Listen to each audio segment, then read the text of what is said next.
بسم اللہ الرحمن الرحیم۔ السلام علیکم۔ ایک دفعہ ملا ایک حلوائی کی دکان کے قریب سے گزرے تو تازہ حلوہ دیکھ کر منہ میں پانی بھر آیا۔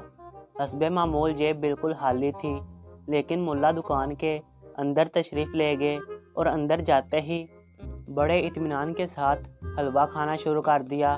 حلوائی نے پیسوں کا مطالبہ کیا تو ملا نے نفی میں سر ہلایا۔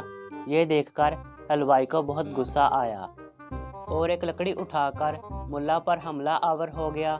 حلوائی نے ملا کو پیٹنا شروع کر دیا، لیکن ملا کے حلوہ کھانے کی رفتار میں ذرا بھی فرق نہ آیا۔ عین بے فکری سے حلوہ کھانے کا عمل جاری رہا۔